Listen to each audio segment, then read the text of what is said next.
Former New York Mayor Rudy Giuliani joins us tonight to talk more about this. Sir, it's good to have you on. We now have gangs of illegals welcomed here by the president, terrorizing the city, stealing scooters, riding them around, stealing purses and phones. They beat our cops, and then they're let out without bail. What happened?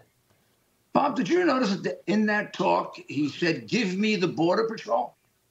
Does he not know that he has jurisdiction over the Border Patrol? That's an extraordinary statement, which either has to come from a man that's in the last stages of dementia or a massive liar. That would be like when I was mayor saying, "Give me the police department." He doesn't know he has the Border Patrol. I mean, that is insane.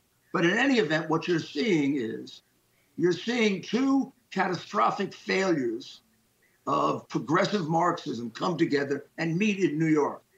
One is the open border, which is really just a way of destroying American nationality. So we'll become part of the Prince Obama One World, World Economic Forum.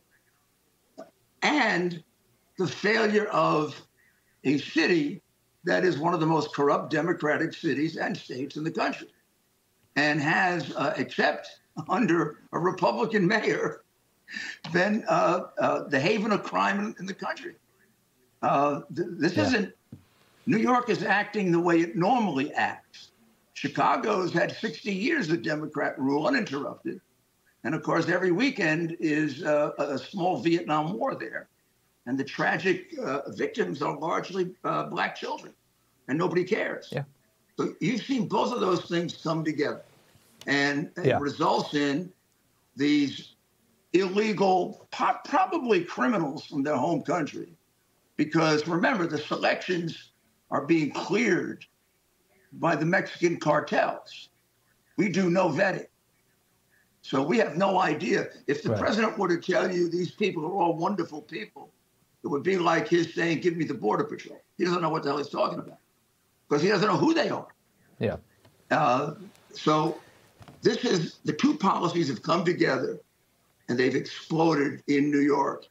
And not only are these policemen beaten, but the people who did it are now walking the street, getting ready to beat more people, which is what we've been living with for 3-4 years under the man who prosecuted Donald Trump, Mr. Bragg.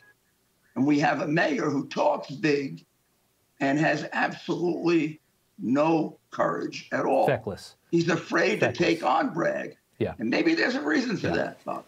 You know, he took on Biden and they got him in an investigation. Bragg is a prosecutor. I don't know that Adams wants to take on prosecutors, but he's a prosecutor that is getting people in his city killed by irresponsible actions. And I can give you chapter and verse on that. People are dying as a result of Bragg letting criminals out of jail.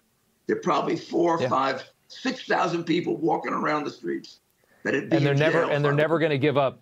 And they're never going to give up on that ideology either. That's one thing we've learned. No matter how bad it gets, they will not course correct. They will not learn. Mayor, thank you so much for coming on tonight. We appreciate it. Yeah, sir. Great job, Bob. Your coverage is terrific. Always.